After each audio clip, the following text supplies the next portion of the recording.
be motimo.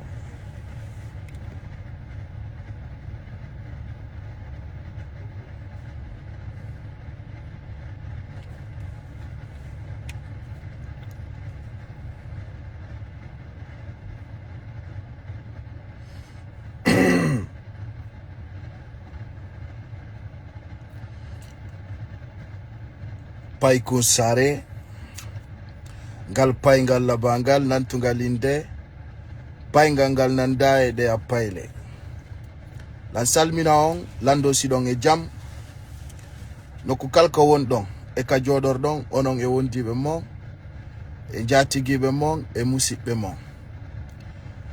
Un message très urgent que je vais vous dire ici, un message à partager pour tout le monde. On dit à Tota de Kinapugori Mbebe, j'avais mis alerte à tous les cadres des FNDC de quitter dans leur domicile. Quand on a dit, à certains moments, quand on donne certaines informations, il y a des gens qui vont saisir pour dire que faut pas considérer, faut pas dire voilà ceci ou ça. Mais mes messages, moi, on doit les considérer.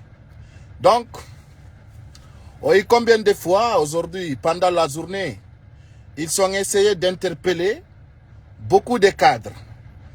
Donc non, ils vont essayer actuellement parce qu'ils sont planifiés d'arrêter Cellou Baldé de l'IFDZ et plusieurs cadres de l'IFDZ, je veux dire ici.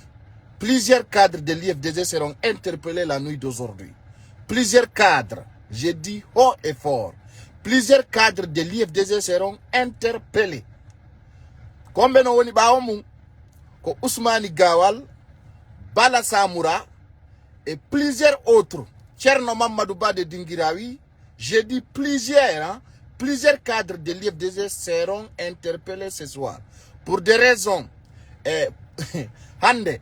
Hande jama jemma on wulay kat jemma on wulay kat hande nder Conakry katawata to andi anki jemma vers 1h40 be arno kafoni kemenge bien armé ko yata 15 pick-up arno kamako feondo doni wobbe wi himo naba ka wiete don fo de Karia ka base militaire force spéciale on woni don kono on abakaton actuellement il est torturé de mo et nder kan Alpha Yaya ara jama on non yo wonu sempre pour rejeter le CNRD parce que hande il kina piko yata 400 jeunes photo du bus on y beaucoup des images qui sont sorties déjà sur plusieurs plateformes, sur plusieurs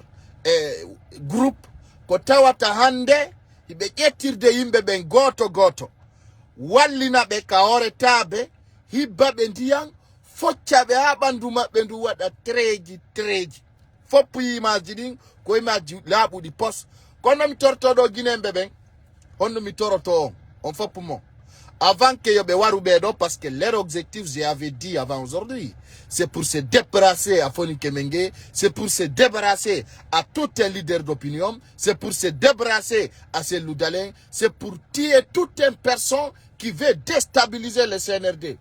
John Nondo, Nao Jama Hulu, rien absolument, n'ayez pas peur. Mamadi Doumbouya Owawata Wadoudeng, Alpha Condé Wadali. Donc, ces jeunes qui sont arrêtés actuellement, Napa Bebenkan Alpha Yaya. Ce que je veux dire au peuple, de ne pas attendre d'haïr. Si na dumbe arabe interpella yimbe ben kander chudi, be naba be itina be mbudi. Hande ka feundi do nini, hibe landa de mokala, je dis bien. Il demande chaque personne qui est interpellée de payer 10 millions. Pour quelle raison? Pour quelle raison on va payer? Hande ko dumbe oni wiude, fiyo be libéré, tawata ko ya encaisse.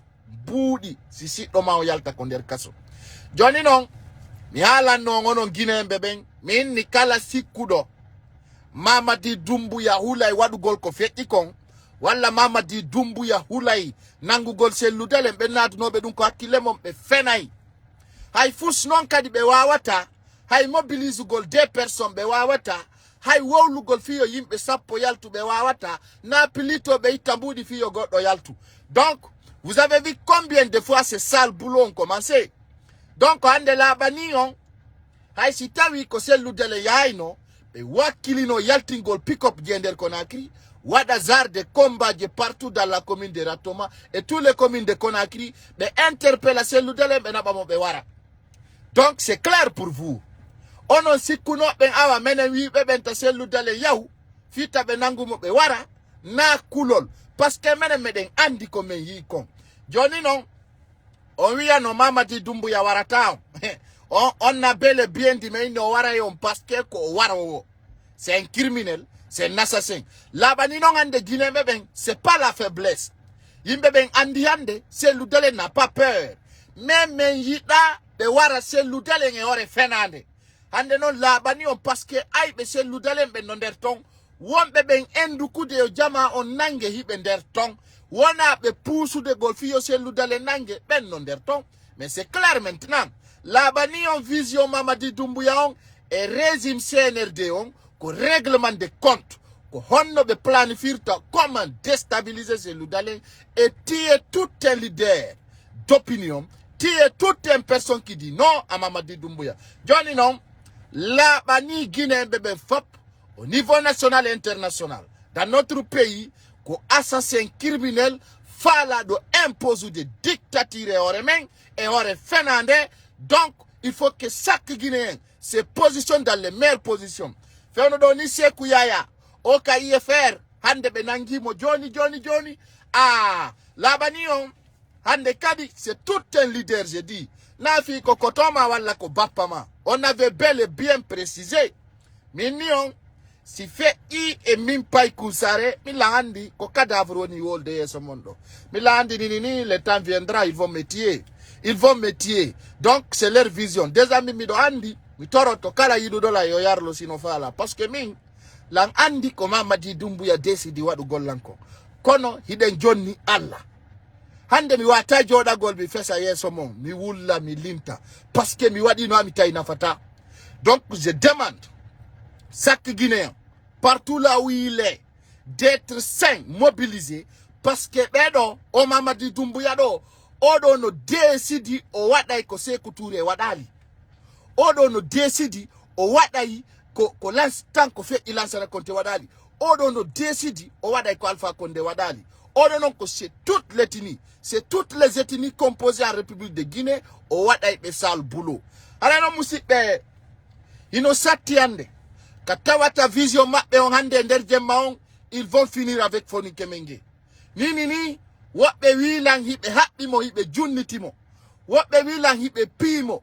Wapbe wilang ko yauno hibe cheni mo adiri jutte mbao. Malgré, o jabali ko mihala ni moko.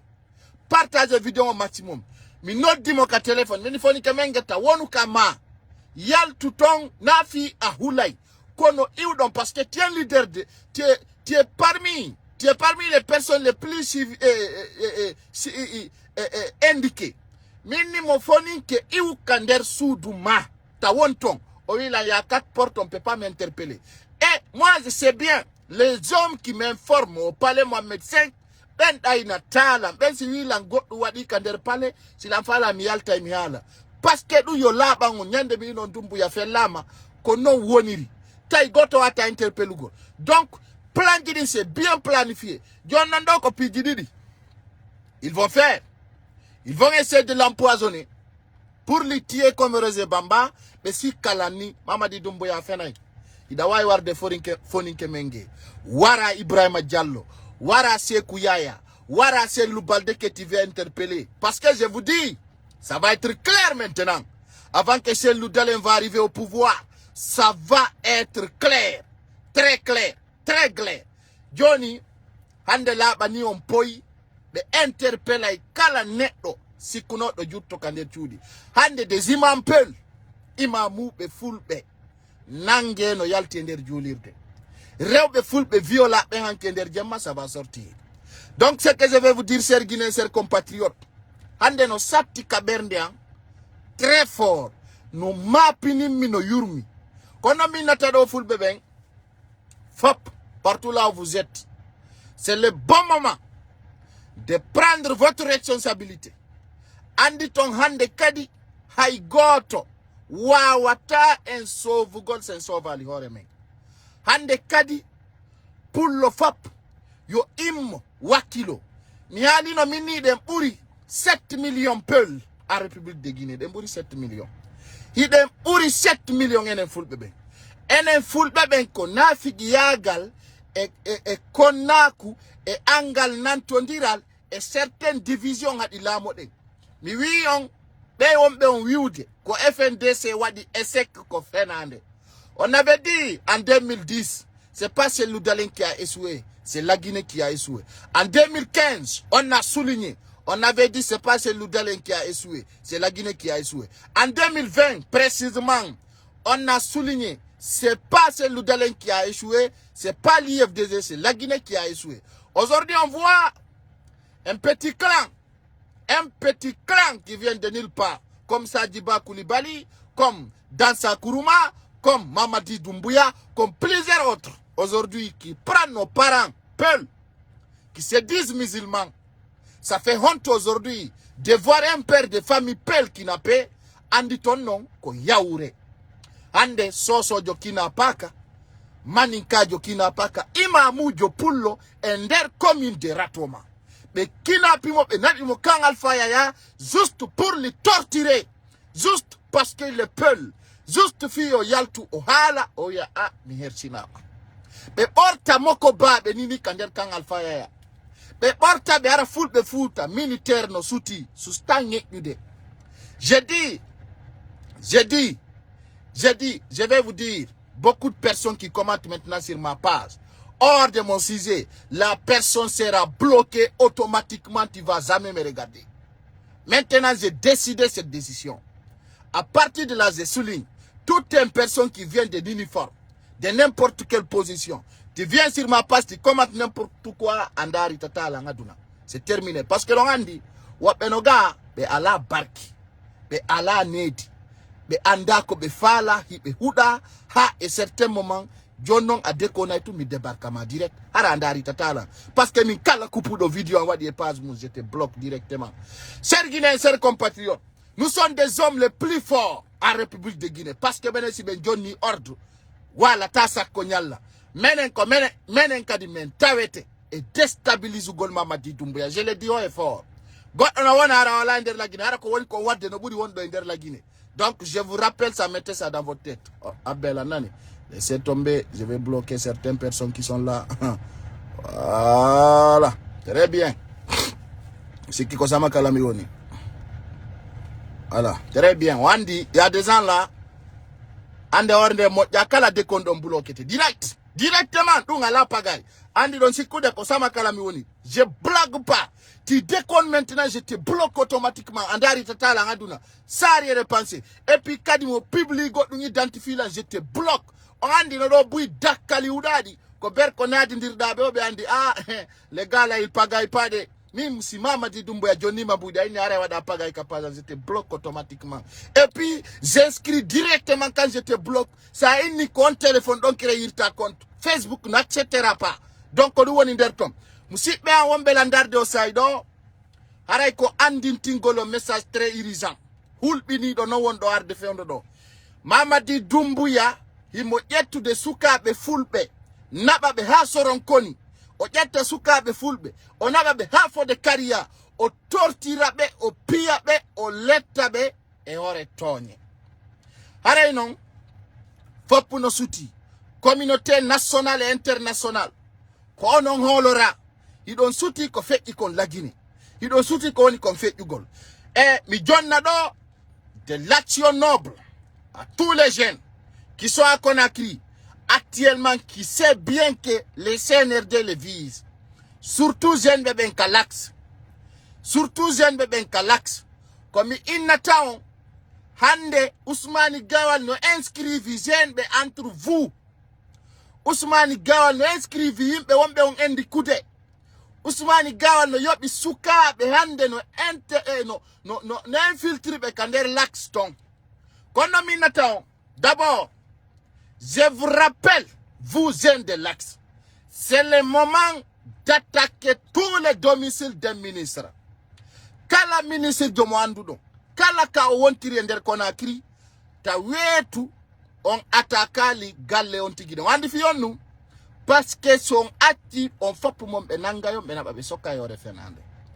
Haïsbe wata nangu defo, ils vont essayer de signaler plusieurs personnes. Je vous demande de partager la vidéo pour la sécuriser. Mi toro do kala suka wondo nder Conakry. Soit maninke ou soso ou forestier. Hande na soso tu manika fop benangude. Ko mi toro to ono suka ben. Kala ka andu on galle mini sirjo. Wala domicile. La andi non fiyo do ni ala. No, akela no dugol s'il vous plaît. S'il vous plaît. Mon numéro n'appelez pas. Parce que si mi bloqué ma ala choix. Min pagayala kandode. Hakunda nye ala mi wondiri ne nanjara. Kala mo mi bloqué do. Tu seras jamais débloqué. Parce que je t'oublie automatiquement. Automatiquement. Si tu fais la note d'aide, il n'y a pas de ma konieni minima sa dekoni rami commentaire en direct mi bloqué ma si tu fais la ta note d'ita. Donc non si den andiniri. Hay si ta yandara la njema nyalo mabimbe kike na jwa. C'est pas mon problème. Ça déconne do am bloqué ma si tu fais la ta note d'ita mukura muna. Minga tona laidu. Minga ino no beno wadana lampiji mi ni furkane. Dégagez de ma vie. Vie en on continue. Nano fine daro do komanta. Winda do pocho pachare. Ade kona tumbulo kama. Sano dilankadi. Konen atela nani. Parce que do ko paga woni akune mene. Mingoy piji gonoga. C'est les gens que je dis. Kobe mina banta message. Je vous demande de partager la vidéo et mettre plusieurs cœurs. L'antoro suka ben Conakry. De ne pas reculer. Parce que votre position aujourd'hui, je vous donne une information claire. Hande kala suka yo andu position ma conseil de meilleur. Hande kala suka yo andu l'avenir qui viendra, c'est pour nous. Donc, hande au niveau international, c'est que je vais vous dire. Sanction ndiano no arande la Guinée. Atuno dugola nani? Ah, imbe hudabe. C'est que je vais vous dire. Je vous dis, ils ont essayé de signaler la vidéo. Mettez les cœurs et partagez la vidéo, s'il vous plaît. Hande, ko dakba konge Mamadi Doumbouya fopo ebike. Tout ce qu'on cherche sur Mamadi Doumbouya, tous les preuves, on détient. Hande, je vais vous dire, cette transition a échoué. C'est clair et net. Mamadi Doumbouya, il a échoué son transition. D'abord, il a dit de faire les sales boulots. Il a fait. Il a tué plus que 20 Guinéens hier. Yimbe no gayo owari hanki no gayo des images très flagrantes fopuyi koyata no gayo be wari hanki ender gemao no gayo ya des jeunes qui m'ont envoyé bebe felli kander juude mabbe wobbe be hendo be tufa be labi wobbe no ton be tufa dedi mabbe din wobbe no ton. Je vous dis, ala ko be wadali hanki kander commune de Ratoma juste pour intimider les gens. Ndara hanki les bâtards, les militaires sont sortis au bord de la route de la Prince. Bendara goto ha bendara. Be fellama pang kajungo. Il y a beaucoup de vidéos que je vais poster. Restez à l'écoute de preuves très flagrantes. Beaucoup de personnes ont réussi. Bendara ma betaka pullo. Fusa wia wadada fait yude. Fellama iko ingal mere fus. Il y a absolument. Bendara wa bebe walini be kaore otoje be lubi be lede. Lede be lubi be. Wa bebe hendi bebe be hibbi be ndiyam be. C'est-à-dire ça y no be tortiri yimbe ben non antigi a hulay be keferobe. Ça y la Guinée marsali ko berde yimbe be woni moja ko yimbe huda be de catégorie je vous dis. Mais ce que je vais vous dire ici ce soir. Ce que je vais vous dire. On en fout bebe fou. Était attaqué au ministre Bassirou Diallo. Parce que je vous dis, 3 personnes ne sortiront pas dans ces affaires. Bassirou Diallo pour l'homme. Wo himo welti ko fulbebe wara kon. Himo welti ko militaire on yalti kon wari fulbebe ko kanko Bassirou Diallo holdi. O wi wo mo weltori golle. Golla de den ko fulbebe wada kon. Nani hakuni mo yalla Bassirou Diallo. Jonnon nafigibe bi fatube hudabe. No yuri ka yuri wo. Wobe no yuri France ari ka parti makodon. Yimbe ben ware. Je vous dis, Yimbe ben ware. Je dis bel et bien dit. Je vais vous montrer quelques images. Hein. Mettez le cœur, je vais vous montrer cette image. Bidano yal tingoli madino parce que je ne suis pas dans mon studio. Mais je vais essayer de vous montrer. Vous allez voir. Ndare, ino. On y va au soukaon. Boss! Nous avons dans des images comme ça. Il tawata mifala ka yal tinte fe ondodo. Ndare, ino kander kangal faya, regardez. Kander kangal faya. Enda de full bebe pira be bedi. Et filouji.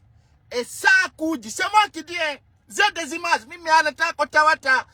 Ko inu golkari ali wala minani kari no ala. J'ai des images en preuve. Kotawata yalta ikadi c'est clair et net. Mais quand nous mitora todo, jamao. Bassirou Diallo. Owiya himo wel tori. Himo wel tori ko pullo futa warako. Himo wel tori ko pullo futa piako. Himo wel tori ko pullo futa assassinako. Jonno, ce que je vais rappeler ici à Bassirou Diallo. Andutu nou cham kodung haluno. Andutu plusieurs militaires peul kodum be haluno. Misikuno am Bassirou Diallo na abila korojo kona eka gangster ala problème. Bassirou Diallo men yobete ha rondoda. Men yobete ha touna tawa bien sûr men yobima. Bassirou Diallo min alama. Nebi men nadi ndirte wala men nadi ndira fami maw. Ko forcé hande sa yobi bila korojo yobi hudado. No hekka no inna kanyun no welti ko leñol mum warako. No welti ko yimbe mum piyako. Kanyun no woni fier. Bi mattudo bi bila koro bi hudado. Regardez ce gars qui s'appelle Bassirou Diallo. Tawata non ko be wala tayaka mawbe fulbe. Wiya kanyun no wondi e laamu. Ko min alama Bassirou Diallo billahi wallahi ta'ala Moutar Diallo. So yuda be bus falete artugol fait population on marseta ko siga Bassirou Diallo. Parce que je vais vous dire ta netdo ma ta ware. Oui, ada weltani on wardo netoma. Mais je te rappelle une chose. Mi halane non. Mais non Bassirou Diallo et toute une personne qui travaille avec toi, je vous mets en garde. Kala netdo wondo golde ka département Bassirou Diallo. Je vais publier vos photos. Toute une personne, soit de l'Europe, soit de l'Afrique. Kala ka won tirdon ko billahi wallahi taala on wona yimbe fufa la fube. Yimbe betawata ala barki yimbe hudabe. Ce que je vais vous dire hande no hersini katawata ko fulbe be woni pusude fiyo fulbe be ware ko fulbe be woni pusude fiyo fulbe ware. C'est clair et net. Mais ce que je vais vous dire Bassirou Diallo mi hala neno minuma ta jabude ta jabu wonu gole on département ha be pusama ya waru fulbe ben ay non be pusima a wona sacrifice hande Bassirou Diallo Bala Samoura, je vous dis bien, Bassirou Diallo, Bala Samoura, Amara Kamara, Koulibaly, Kanko Mamadi Doumbouya, ces 5 personnes-là sont responsables de tuer le peuple. Il y a des preuves au niveau communauté internationale et nationale. Johnny Nombe Jodo Fena, oui, on a de fait 2009, il va de 2022. 2022. Nini Mamadi Doumbouya no ino dewomo woko mabe nyawo ko fait 2009. On avait dit c'est faux. Il peut pas parce qu'il n'a pas le kilo de juger. Donc John do be nyawo ko fait 2009 procès du Fernandez be war de yimbe ben hanki tumbe wari 20 personnes. 20 peuls tués. 20 peuls de même génération que Paye Kounsare. Suka be hande be jabali ya jonu tugol yimbe ben fureji di. Darede parce que j'avais bien souligné. Be watino yeyugol organ full be futa. Be watino yeyugol tete e jope e idan full be ben. Joni non be wara en kadi habe gaina be sorta kala ko woni e men be naba be yeita. Be yeita de communauté nationale et internationale. Jono ndo ko tori den Guinée be ben fo nokku kala ka wontirdon. Hande alamo anda biddo ministirjo walla siddo ministirjo. Je dis bien enendo fop alamo anda biddo ministirjo walla siddo ministirjo. Bassirou Diallo yo fulbe ben dabbutu famiji makko di bebinabe o anda sino weli woni da ko wonno ton soit Égypte ou Algérie ou Tunisie yo jama fulbe wonbe tombe yo be yobe dabbita famille makko be bebinabe e nder Conakry lan andi fendo ministre be bus ko e nder hôtel Kaloum woni walude. Kono Ousmane Gawal je bel et bien souligné mignon ta on jabu famille makko jinda kander commune de ratoma hande ko obligatoire kala ministre jo jindo wodon ko ma o suuda plaque makko dun non lannata o gere fokkutudo do ko ha dumbuya immo walla ha be sofide kono watten on wadete hande be interpelli yimbe buy kono be wi yimbe tato no wawi wadugol piji din fap goto no wawi wadugol piji din fap suka ben koyon eto hendo do ministre jo goto 7 ministres que vous allez récupérer pour la première fois bebinomo vrai yen attaque galle di ministre beben saka zendi c'est clair et net saka zen kala galle ministre jo hande alamo anda ka ministre beben woni haysi be taybe ala nder ton famille ji mabbe no nder ton dare hanke be ari ka foni kemenge ko gardi jonta be atti wiugol sa même minike mais warete si o même minike wo be warayimo jonna musibe dictature njano ari hande on andi assemblée wadayno ka 16 IFDZ et 16 IFR e ko nandi tata e mum be ari be bari don pick up jema be den e ore fenande be bari de be wi jama on natata nder ton assemblée virtuelle wadayno don wadali ko dum wadi il faut que les gens savent aujourd'hui chaque Guinéen doit se défendre pour toi-même surtout no leñol fulbe ngol hande laba ni on fop mom hakkudangi Allah billahi wallahi tallahi si sellu dalen tippini ni la Guinée be yaa be baraka makko be yaa ona tata o yaltata be wakili dum waysi ko hitande ko du wadi il faut qu'on reste vigilant ko du wadi mindi do hande kadi kala sikkudo ataka e sellu dalen e hore fenande harada andi asusta tippagol ka terrain wala yamira yo goddo tippo ko terrain men ferma sekko mako directement parce que aujourd'hui on y combien de fois sont déterminés pour arrêter les membres tous les membres aujourd'hui ko dictature ben huda andi ben sikkude ara ila mo endo yore fenande Mamadi Doumbouya me fait rire billahi wallahi tallahi Mamadi wallahi billahi tallahi ala mutakum hakundengi Allah billahi wallahi tallahi ala mutakum la Guinée mais anda si dou noy namaz parce que tu crois pas cela mais il faut que ça rentre dans ta tête déjà tu as fait plus que ce que Dadis Camara n'a pas fait awadi ko Alpha Condé waral mi hande mi yali hari bano adama no tretira ni netdo mais c'est clair il avait promis il va faire le sale boulot tawata hande Guinée yenju no marika sinyi no kanyu katata neddo mun no wara pia letta wonki ita yimbe belesa tawata ndawa jalde amari ko holla eremao an amari ka mentalité ma comme tu gagnes 1 million 10 millions 3 millions 5 millions tu es content de cela un hulbini ender lady ko tawata les gens sont neutralisés de faire de la haine de l'ethnie ko tawata an hita welti parce qu'il y a eu netdo ton voisin ton camarade de tu es content mais pour quelle raison tu rigoles parce que tout simplement on a ben mawara tout simplement parce que on a minirauma de quelle haine que vous voulez montrer le peuple quelle haine awajama ko metti mi konfo et noga yo wara ben foko fulbe 20 personnes Mamadi Doumbouya a assassiné moins de 24 heures.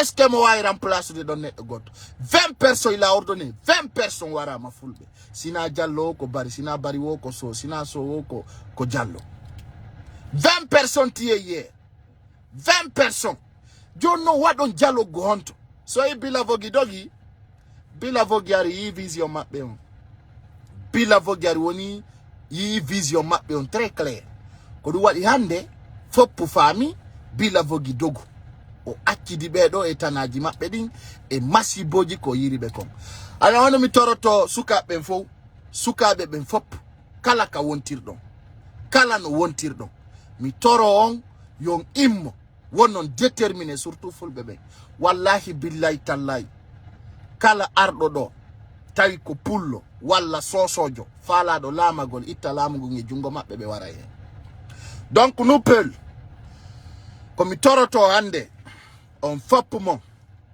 nokku kala ka wontirdon onon e famille ji modon din e yimbe ben fop ko mi toroto ko yon immo massivement attaquer ministre ben hande on peut prendre ces ministres en otage billahi wallahi tallahi il faut que yettebe ministre be do en otage ma yahanen be haka mabbe ara non ko minata do jama'on so nani hande der jemma be wari foni ke menge tagine en jo wullu parce que ara iden tawa si peuple on yaltali darti sakazi activité on acci haray en trahisi foni ke menge billahi wallahi tallahi si jama on yaltali ka hore lawol jango faddi jango ha foni ke menge libéré haray ande en trahisi conviction ko haldudu den kon en makko les Guinéens trahissent souvent c'est pour cela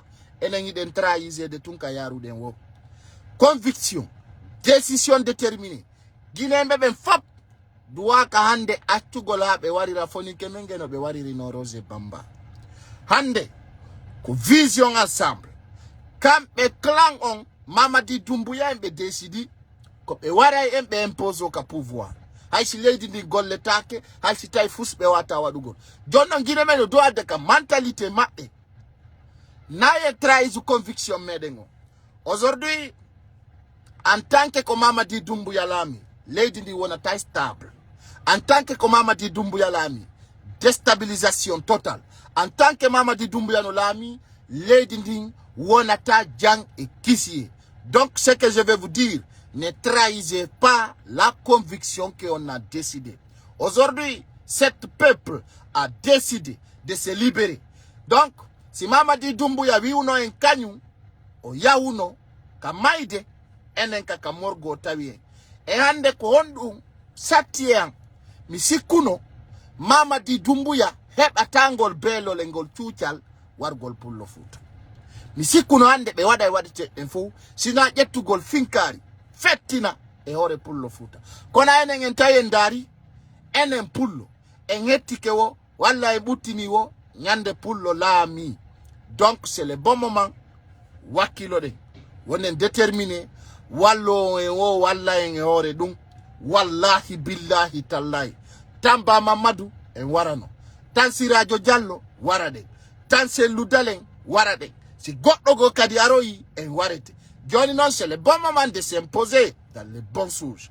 Hande kala sikudo koni continuita la Guinée wona lady ndi golle take développata avanceta wona ta dans les bons termes. Donc, chers Guinéens, chers compatriotes, tellement triste de savoir aujourd'hui on a pensé que Mamadi Doumbouya c'est notre sauveur et c'est lui qui nous assassine tous les jours. Tous les jours.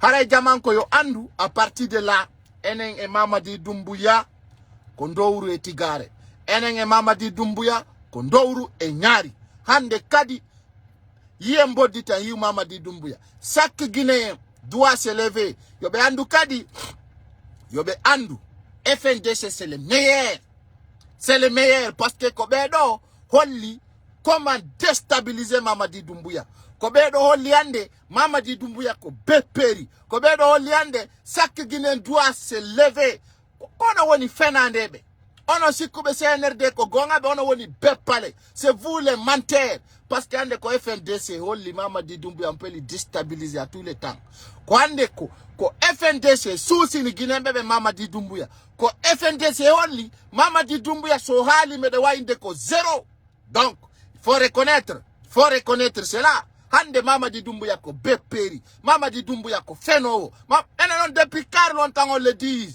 Mais les FNDC a découvert aujourd'hui le vrai visage de Mamadi Doumbouya, le vrai visage de CNRD. Il faisait semblant d'être gentil. Depuis des années, Mamadi Doumbouya est en train de tuer nos parents.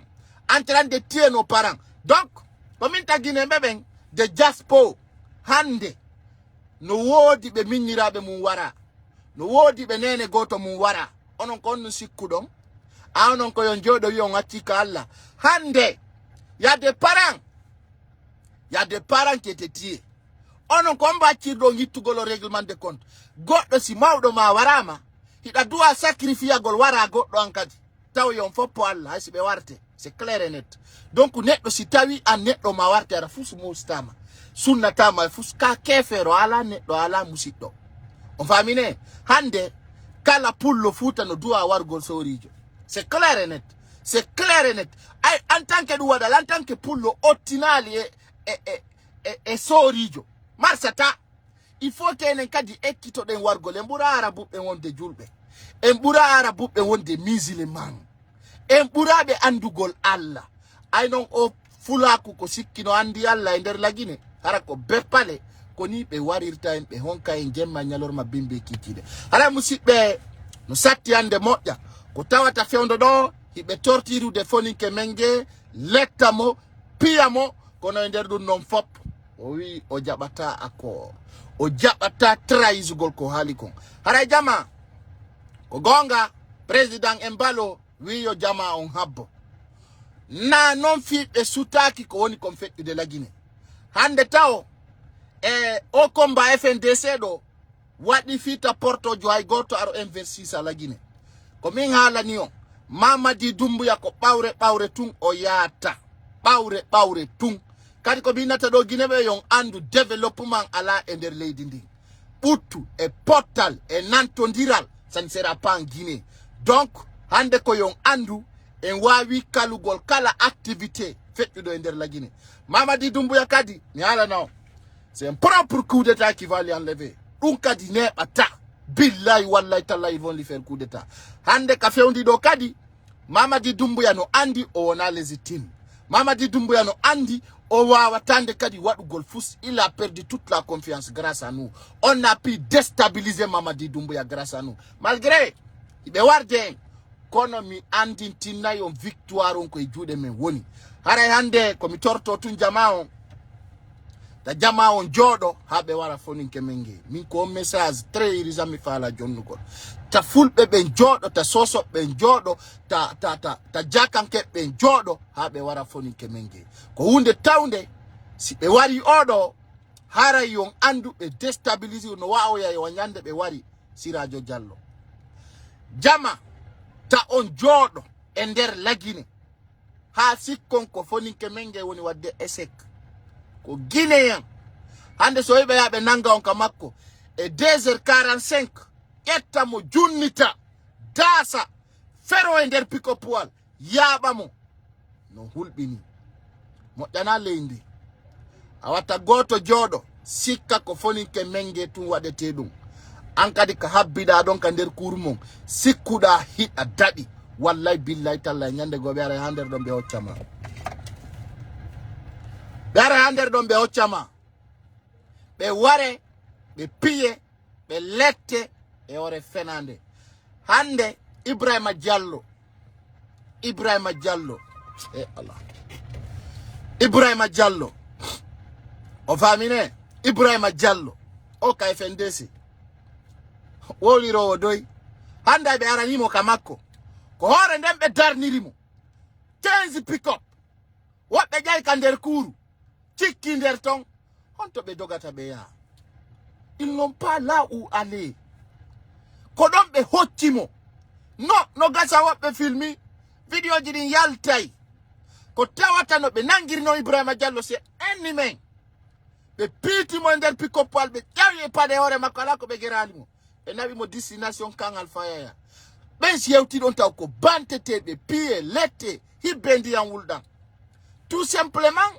parce que iɓe landi droit et devoir ko ɓe faalaɓe koko ɓe faalaɓe landi hande Mamadi Doumbouya ko yon andu ko ɓe faala kon ko warugol kala neɗɗo faalaɗo dartagol ɓe joni noon ɗum ko depuis tan Alpha Condé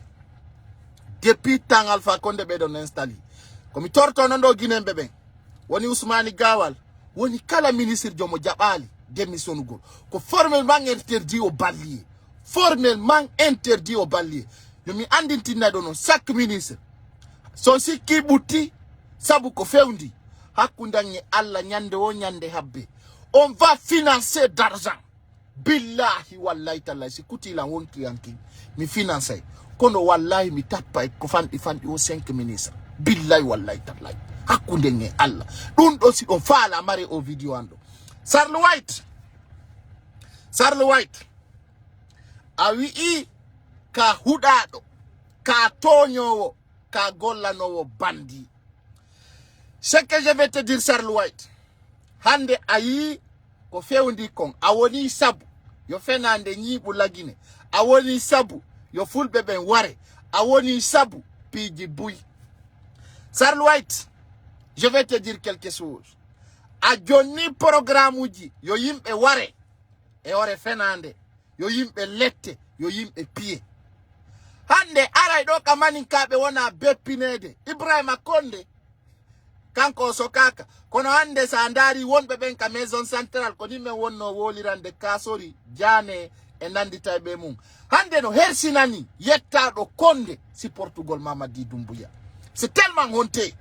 C'est tellement honteux de voir un homme de Condé qui supporte Mamadi Doumbouya. Tu dois avoir honte.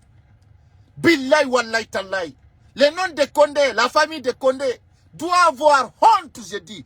Très honte de dire voilà, moi je supporte Mamadi Doumbouya. Je dis au Condé de Kankan, Sigiri, Djeli Bakoro, Kouroussa, Dabola, Dingirawi. Ça doit être honte de dire voilà un Condé supporte Mamadi Doumbouya. Regardez comment il a humilié Alpha Condé. Regardez comment il a humilié devant les Guinéens Alpha Condé. Ça vous fait pas honte? Quand je vois aujourd'hui un Condé dire que voilà moi je supporte Mamadi Doumbouya, je vois que tu es démagogue, tu es menteur, tu es un fou, tu es une personne qui n'a pas la dignité, tu es une personne rien ne te touche. Alors c'est pas un problème d'un peuple.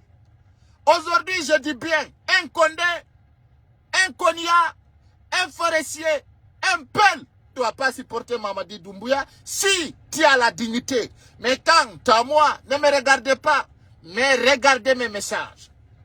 Les messages que je vous donne, les messages que je vous envoie, les messages que je vous lance. Moi, je ne suis pas un peuré. J'ai combattu Alpha Condé et je vais combattre Mamadi Doumbouya. La réalité va sortir. Mais il y a un certain moment, vous devez savoir la sincérité. Donc, doua andu de gonga e fenande. Andon kono ni réalité. Kono, no wodi yimbe taube, ko fenande wela tabe. Tawata kambe fus musa tabe. Alors, à partir de là, le populisme, Mamadi Doumbouya sikuno, so ibi nase lender konakiri, oneli, yona yirse kanderge qui penalewa de Marseille. Marsata, et je vous rappelle aujourd'hui, Mamadi Doumbouya a échoué. Il a échoué la mission. Il a échoué la transition grâce au FNDC. Hande siaria hande jama o yaltini 30% rebelle. 30% de bata. Bien armé tête aux pieds. Ben hendo yimbe ben fella be wara be ganya be. Yimbe ben yia video jidi no circle gol. Be gazi do fure ne do mayu do be gazi mo. Mais Dundo, c'est un consigne que Mamadi Doumbouya, il va s'en aller. Puis, you know what I lady, tawata ko message di Allah. Hande jama indera adna l'enfant ko meda yude.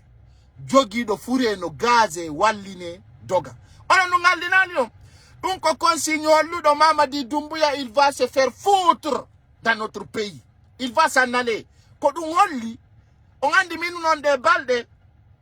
Mini Guinée bébé, yo be getu cadavre, c'est-à-dire be dabba kesu al kafure watte no be wada don photo al Mamadi Doumbouya be jindina be sunna photo on buri dum wadi joni Mamadi Doumbouya wi ko wadi konka bambeto fure wondo fejude be felli gazi nyama ko afure on wallina doga ko mi sikko don ko message alla no kono Guinée bébé wata yiwde dum fimo be drogu be wata yiwde dum yaro be bere be wata yiwde dum sikube ben ko hen marsinteledi wata yide dum kono sazu be ben andu be oui c'était pas que ça dit vrai ben andi way Mamadi Doumbouya odo c'est pas l'homme qu'il faut, c'est pas l'homme qu'il faut jama yidun donc kadi ko mi ngala nyom billahi wallahi tillahi Mamadi Doumbouya be dégagement be waraimo ko no wadi si mi wi mi consigne mi j'ai bien précisé minni à 100% Mamadi Doumbouya ko waretedo ko dum itata mo ko lamu be waraimo Mamadi Doumbouya ko kanko wadete vrai coup d'état be wada mo kutta be warira mo no yurmiri be hibba jiga makko nder la Guinée. Il sera le sacrifice de la Guinée. On dit oui, il s'est sacrifié, mais le vrai sacrifice viendra kanko dasete ware hersine de la Guinée. Là, maintenant, Guinée, mais qu'on a quelques instants, vous allez voir, il y a beaucoup de choses, il y a un malentendu entre eux. Noarde, konon haouji.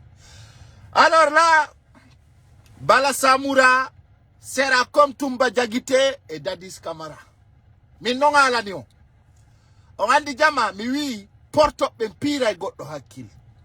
Ko lobby jinjani, woni bao FNDC. Andeno milaba na France no bao FNDC, Irisi no bao FNDC, communauté nationale et internationale, CEDEAO Union africaine no bao FNDC. Joni do, poursuivre Vugol Ari, 20 personnes warama. Yo Allah on fewno en yafobe. O 20 personnes warado do kombo ni responsable war bebe. Alors ko donon be nata fe, ko do be nata fire. Maintenant je vais préciser ça. Be wara be do comment justice wade. Hombo woni sabu be wara. Hombo wonno katering. Hombo autorize yo be felle. On andi comment poursuivre Golaraka. Donc andi no mi rappelle un petit histoire avant que je dis bye. On andi ko dundo fait you know ka start. C'est de même histoire. Ah Dadis Camara kanyu andano hari imbe no ware de ka start. On famille selon ses sources. John Nondo Bala Samoura jama fo yimo kaore laol. Ko kanko autorize yo sori e fait population. Bassirou Diallo, on va l'interpeller. Parce que ko kanko ni ministre de la sécurité. Suya mande ko hombo felli be fellabe. Ay fure jidi no woda. Ko pinka be fellira. Wara be no woda. Yimbe be yima be ngarana ko be surani ko ngore mabbe. Be do non joni. Justice on not do Bala Samoura not da Bassirou Diallo. Konde nyande no nanton Bala Samoura wiya no to tako pastor la trai. Konino Toumba Diakité. Et Dadis Camara fait il no fil ko fait kon ka start. Beneli Toumba Diakité yo ya o contrôle la situation. Toumba Diakité yayi ya biti betonya imo be ya ko kanko wari jama o jabali ko duwa dia o feli Dadis Camara. Donon Bala Samoura mi ala nino Mamadi Doumbouya va les sacrifier. Je l'avais dit. Le déploiement terrain donne tous les images concernant les gens qui étaient assassinés. Ko kanko Bala Samoura autorisé beware. Donon kala justice wado Bala Samoura nyawete. Woni non si ko feondo do, woni si ko tuma Mamadi Doumbouya ita. Vous comprenez? Il va pas s'en sortir. Il va pas s'en sortir kanko Bala Samoura. Nini si beno dimo jabata no tagol. Bala Samoura hande kala problème engagé ko kanko onata yeso. Kanko wari jamaon, kanko sokete, kanko zizete. Bassirou Diallo kanko ni ministre de la sécurité. On a ni wara makoy mo weltori ko police militaire wadiko. C'est très clair. Donc, dundo yo laban Guinée beben très clair. Si justice ari la Guinée Bala Samoura ko condamné do à vie. Ha Omaya kondertongo wonata. Il va rester en prison. Ser Guinée, ser compatriote, yon andu c'est pas une échec. C'est pas une échec. C'est pas une échec. Non, non, bonne analyse. Mais je vous parle de l'histoire réelle. Ko histoire gonga jomioni on Haaland. Kono woni anda. Dundo ko planifiani. So yi FNDC wadu tumpombe ye kaorela parce que be andi ko ni kombao no tidi. Ko woni kombao no fori. Ko woni kombao no tidi. Jona be wari yimbe ben. Là c'est fini. Hande kadomba de tamboudi la Guinée. Maintenant, la communauté nationale et internationale et l'entreprise de Monsimandou vont financer 50 millions de dollars pour que Mamadi Doumbouya soit écarté dans leur contrat. So Monsimandou ibe don bedeki no wadi baji tawdi no signe fi Monsimandou ko dim baby inta Mamadi Doumbouya. Déjà tout est planifié. Tout est planifié. Mi wata yal to gol mi hala fou. Mi wala tado fou kono piji to mi andinti nayo. Mamadi Doumbouya c'est la dernière solution. So Mamadi Doumbouya ma pique ha tay joni ko ma pinka on yalta ka orelao ko parce que on dit au hebi échec parce qu'il a échoué. Il sait bien qu'il a échoué. C'est pour cela maintenant il passe en tuant les gens. Hombono waribe ay dun ko manyawe. Andi awada piji sika ku goddo wonda wadara ko horema. Hara ko horema. C'est clair. Aussi qui ko population guinéen wari. Bebe warido ko be do woni sadaka makko. Vous comprenez? À partir de là, nyaoreala, inu be yimbe yalti eske hande ko FNDC jetti finkari wari goddo. Ko FNDC, ha? Ko ambo jetti finkari felli goddo. Mais c'est pas le FNDC. C'est pas, comment on appelle, ces gars, Fonin Kemenge, Hande Hombo Dua Nange de Kinape, Basiru Diallo, Bala Samura, Sadoba Koulibaly, quand ministre de la Défense, on a eu été Djane, Kobe Donayo, Dua Hande Hochede, Zize, Nange, Nabe, Kinape, Kobe Donayo. J'ai dit 4 personnes, des membres de CNRD. Ombo, Bala Samura, Bassirou Diallo, Sadjiba Koulibaly, quand ministre de la Défense, Idi Amin. Voilà, Idi Amin. 4 personnes, donc. Don Sariano Nangibe, fi yimbe warabe. Fi yimbe warabe, ben, Sariano Nangibe. Sadjiba Koulibaly woni nderton. Fo no andi, lami do armée on. Quand Koda Idi Amin, on est ministre de la Défense. Bassirou Diallo, on est ministre de la Sécurité. Le commandement de la gendarmerie, Woko Bala Samura. Kombo Yalti, Hombo Feli Mbebe. On a ni porte-parole de la police nationale, il traite cette population de loubar. Il y a un cadre de police qui vient de nulle part, qui traite des populations de loubar. Un mot très lourd. C'est des loubards bandits qu'on a pris. Andawaje toute de population qui a des loubards. Le moment que Mamadi Doumbouya a pris le coup d'état, Nabambeto dit pourquoi ce jour-là, on y allait comme un loubard. Awa mengandintin na yo men baby na Mamadi Doumbouya o baby de. Donc, monsieur, Kwandintin Golondo, c'est clair, ils sont kidnappés Ibrahima Diallo, kidnappés plusieurs personnes. Donc, ce que je vais vous dire, chers Guinéens, chers compatriotes, c'est que je vais vous dire. Si be wari Basiru, si be wari hande, Fonin Kemenge, wala be wari Ibrahima Diallo, ta goto ngal. Haray non, my beben, fo yi kadiko feundi ko ngender Conakry. Ande, nous sommes tristes. Benanga be kan Alpha Yaya, Mamadi Doumbouya ka wibe do muhuli be achutugol. Wallahi billahi tallahi. Parce que ça y ko be wadi benkon, ele mi hala naon. Son actitali ben habe ma yinderton. Haray ko nambara. Parce que awawa tanangu de goddo. Pira muni. O wiyama. O wadama. C'est clair et net. Awata enda de goddo lupora moni wa mbaba. Kono, isi kuno. Na Mamadi Doumbouya watadundo. Kono ay ko anwadi. Yo alla yobe. Donc, yo alla yobe ko wadda ko. C'est très clair. Yo alla yobe ko wadda ko Mamadi. Zordan. Tu as fait une action qui est catastrophe. Catastrophe. Mamadi Doumbouya ko wali ko goto wadaldo. Fellu gazu gol fure nyamaku. Gaza fure nyamaku. Boom! Le moment que j'ai vu ça, hani perndi ande no wuli. No sofi. No sati. Kono wani be Conakry ko wakila gon. Dundo kadi fetjay. Joni hayne bata. Ça va passer. Ça va passer. Dundo fetjay Joni. Lutata. Dundo ko quelques instants ça va finir. Donc cette phase sera terminée et déterminée. Alors comme torto jama fo, on gol vigilant, on gol sempre andi ton lady meden din poni. Lady Mendi Jibik, Lady Mendi Nati et Kasara, Lady Mendi Nati et Telenkayagal. Donc, quand on dit que kadi, ara renio dirigeant si dino wat de modja, fi ministre be fala be atutude, fala be do Google, kono dun no fosa ne nous intéresse pas. Enen ko landi den ko be libéru et Fonin Kemenge, Ibrahima Diallo, tous les détenus des militants de FNDC sans condition. Si be wadali, habbo don ko arata kon ender yon tere ara indeng.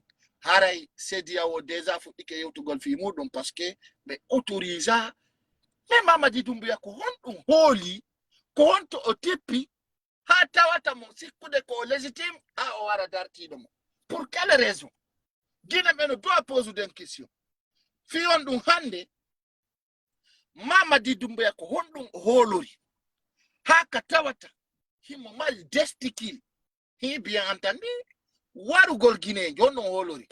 Donc, ara jama on ko yonu sempre mobiliser. Musibe bernende wela moja bernende no sati no musi ko tawata souvent enen ko ni traiter kala ordo video do yo partage mo. C'est une vidéo très importante pour vous dire si e wari foni kemenge ko yo jama foppo immo wakilo tagoto kadi jodo ça va pas finir aujourd'hui. Inch'Allah, demain à 20h je vais faire un débat ouvert. Chaque Guinéen s'est préparé pour intervenir pour les thèmes qui passent en Guinée. Haray ko andi golong fiondo doni ko woni confect de la Guinée ko Allah touré. Et puis be bonande yimbe ben, surtout les commerçants peuls. Les commerçants peuls sont à Tchali to gol piji na da nder magasin. Oyana yoremo. Oya ko be wata Hong Kong. Be letayo be jata bienji mondi be fusa magasin jiri. Parce que hande ala won wadde petit développement pour le fouta ngala na ma on ronkama ferme magasin ji mon din croison bras actito pop kala activité mo jokkudo kono yo nanta tuma wadi pon wo ko sori be ngarata wujja bonna anki mi yido bambeto koza hamdallah katawata be vidi magasin ji yimbe mais bon kono wadi parce que hande so ngala na ma on jabata so nginna ma hande tout simplement ni acce adugol marchandise acce golugol di lady hette lady ding ensemble oyon watadum on yana yoremo parce que tout simplement on avait mis alerte à tous les commerçants. Hande si mi commerçant jo pullo no hollira fi magasin mun no bonna walla fi boutique mun no bonna ko am bonna ni horema am bonna ni horema parce qu'on t'a tout dit. On t'a dit quoi? Faut faire beaucoup d'attention. Faut pas investir. Faut pas travailler à la République de Guinée. On t'a tout dit depuis temps Alpha Condé. Awadi, halana mananali. Si à bon nana, on peut plaindre sur la yorema. Tu pleures pourquoi? Tu veux qui va t'aider? Qui va parler de ça? Non, non, impossible. Je peux pas. Je peux pas parler de ça parce que ande ko uri on magasin ma bonna. Yimbe no wara fure di munno. No jogita e ore fenande be tagaton ni tete jope anda wonda me do fi bitiki umano gonda onna kase mo magasin haccu amenyedu hombo bonni magasin mama di dumbuya quelle conséquence kadi minna ondo suka ben mama di dumbuya wona wadde délégation fenande wiwgol wo warana be mari munjingol be si be ngari e nder commune de rato mamilan toro on jejaw baby ne be habe baby de s'il vous plaît hara musibe no satti comme toroto kadi suka ben ka l'axe les membres de l'axe les coordonnateurs de l'axe kala andudo voilà ay don andi pijiri mo woni on di ngalande on est discret en droit du public ri be poursuivre de on Ousmane Gawal no finance mbudi rewe suka be kadi ka l'axe don ara be nyandogo fencutugol fi nangugol kono ya Allah ya labal kala jamfido kala andudo men jettimbude men jonnima alaksi don anyami a jamfike ben sukabe don fiyo be nange fiya sikku alutta e don andutu o jama on sutto da sutta ko Allah yobete. Donc ce que je vais vous dire, soyons mobilisés, soyons forts, soyons déterminés, soyons unis. Donc ensemble nous vaincrons. Et salut les camarades et toutes les personnes actuellement qui sont détenues, yon andu sonja mongon bitta mongon ko tampina don kon en fop ko en gotum hande dare toni am fono yori on yi regardez la sonji ka bernde an mi wata jodade mi fesa billahi kono ka nder bernde an no wullude mi fodi yolle kadi wallahi billahi tallahi Mamadi Doumbouya wattado ay 3 mois e furke nanaymo il va quitter par la force, c'est moi qui le dis. Il va quitter et il va laisser le pouvoir. C'est moi qui le dis. Mamadi Doumbouya la motakwe no fije no jale no wonde no yade.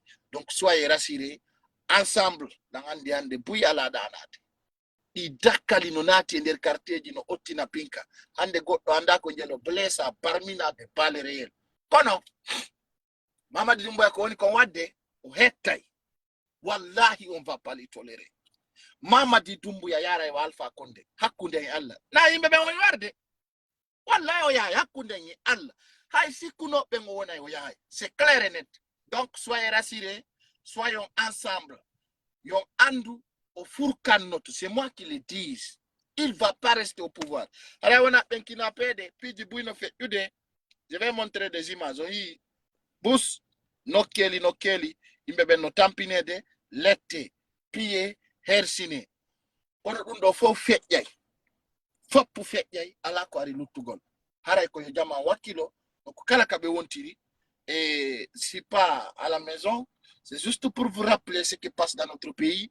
Soyons unis, ensemble, maniquer pel sous forestier pour que nous délaisons ces criminels, ces bandits. Hande ko ɗum woni nder ton.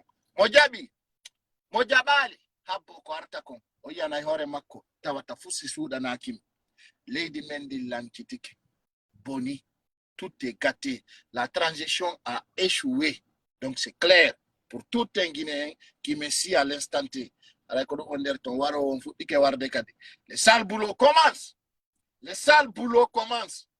Alors les vrais loupards, les vrais délinquants, les vrais bandits, c'est Mamadi Doumbouya même qui a pris notre pays en otage. Donc, chers Guinéens, chers compatriotes, Inch'Allah, on se retrouve demain soir à partir de 20h. Inch'Allah. Si tu as dit Pidjigo Yanti dernière journée, je vais faire des directs pour vous informer en temps réel. Si Pidjigo Kadi Yanti dernièrement, restez connectés, vous serez informés. Bye bye.